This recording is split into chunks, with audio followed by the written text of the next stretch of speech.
Hey everyone, Matron here bringing another StarCraft 2 commentary. The sun greets us there, which means we are on Blistering Sands, a map not often chosen, but it is going to be the choice of TorcH spawning as the blue Terran in the south position as he does this Game 2 matchup against LiquidTLO. TLO was able to take that first game on Lost Temple, quite an epic game.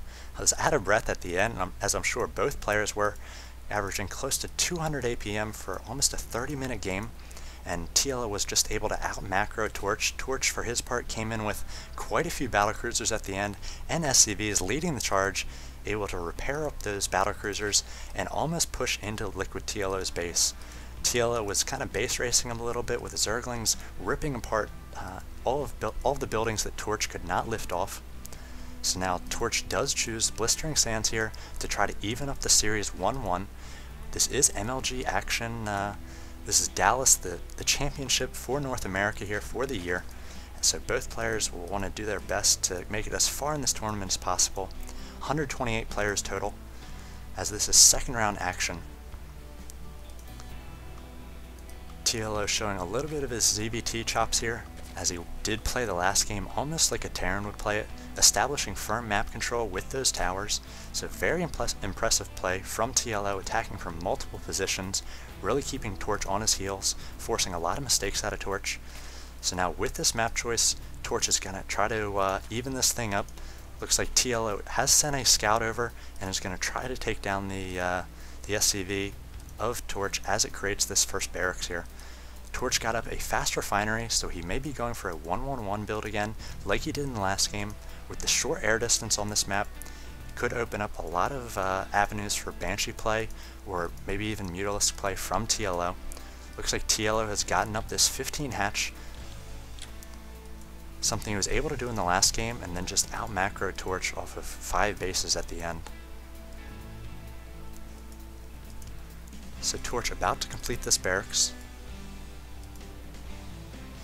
See whether he completes this wall off with the tech lab. TLO is going to time this almost perfectly, going to try to take on this SCV, and he may even try to stop the add-on here. So a lot of times you'll see players position themselves right here, stop that add-on from making, force out that Marine, and the Marine is going to be coming, and the drone's just going to try to keep harassing as much as he can, doing damage to these SCVs, just like Huck likes to do with his probes. The Overlord well positioned here by TLO. He's going to be able to come in later on and see what's happening, as he does see the 2 gas right now, both of them saturated for TorcH, and he's going to try to retreat with this drone. He may be able to save this drone 4 HP, and this Marine is just not as fast as the drone. Marine going to try to position himself and cut off any sort of access for this drone to retreat, but it looks like the drone is instead just going to stay in the natural here, or at least take a wide angle, and he is going to save himself and live to scout another day. TLO's expansion about to come up. Looks like his pool is complete. He went a little bit late on that extractor, so he doesn't have enough gas to get a quick lair or Zergling speed, or even any sort of Baneling or Roaches out right now. So just establishing a firm economic game right now, TLO is, which is one of the advantages Zerg can exploit early on in the game if they don't get pressure. It looks like we do see a Ghost Academy about halfway done, and TLO sees that as well with his Overlord. So saying, oh, he probably expected a starport. Instead, TorcH making this Ghost Academy kind of out in the open. He'd like to see it perhaps made down here, hide it a little bit more. So TLO does know that Ghost will be on the field shortly. It looks like we do have a factory done, so that means that nukes can come out as well. And it looks like TorcH is going to do just that, creating a nuke out of that Ghost Academy. It's getting up a starport. So we may see a medevac drop with a Ghost inside and some nuke play from TorcH. TLO trying to stay on top of his macro, needs to do an inject as the larva just came out there. Again, one of the most difficult things to do in the middle of a tournament is keep up with this the Queen energy being used. Instead, he's going to throw down a creep tumor, connecting the expansion and the main. Very smart to do with creep. Because of the positioning on these 2 bases, it's going to take quite a while for the creep tumors to spread all the way over. Looks like TLO is getting out a number of Zerglings, going to try to take down any ghosts that it may see. Now moving across the map as well. See the starport now producing the one medevac, and the ghost is out, and the nuke is done. A second Ghost Academy coming up, so we may be double nuking. Do see the Overlord pushing again. It's going to see the starport, so it's going to know that this nuke is going to be delivered from the air. LiquidTLO doing a great job grabbing all these watchtowers. So if TorcH wants to get across with this medevac with the Ghost and Hellion and Marine inside, he's going to have to take quite a roundabout way. It's going to delay the nuke. If he moves through the center, he's going to be found out. Looks like instead he's going to take this this route to the right side.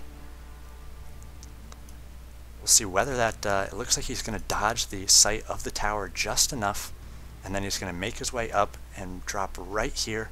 So again, in a blind spot for TLO.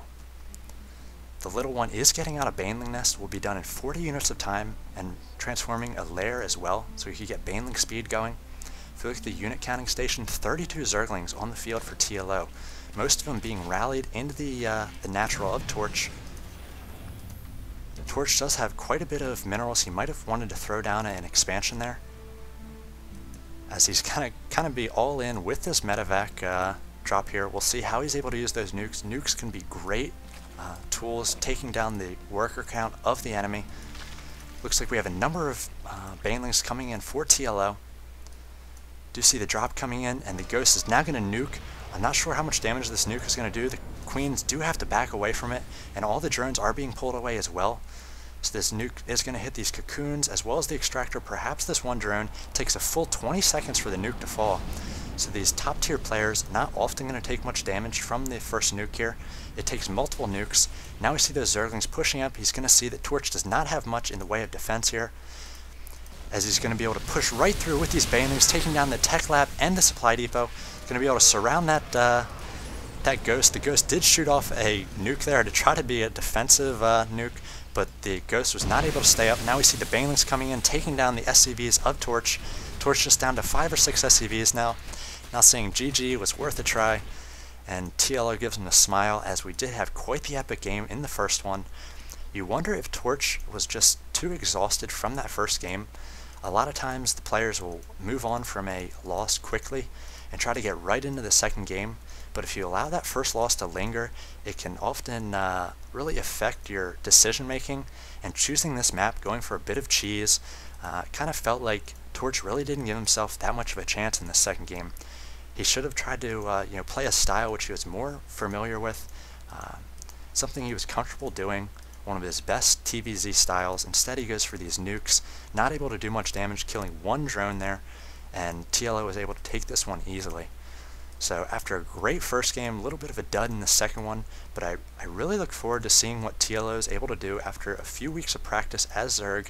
After he did BlizzCon as Zerg, he is now going to be taking this MLG Dallas by storm, hopefully. Really rooting for him, as I do like to see players race change, not necessarily because of different buffs, but the reason for him race changing, wanting to just be able to do more with a race and feel like he had a ways to go in his practice and his play. A little bit admirable to me, so hopefully he makes it far here. I will go ahead and bring you more MLG Dallas action all weekend long. You can find that at my YouTube channel, Matron StarCraft. Go ahead and leave some comments, how you thought the players did, how you thought these casts were. Go ahead and subscribe if you want to see more MLG Dallas action. I'll try to bring all the top players, Huck, Hydra, Select, KiwiKaki, TLO, and more all weekend long. So thanks for watching this one, and I'll see you in the next one.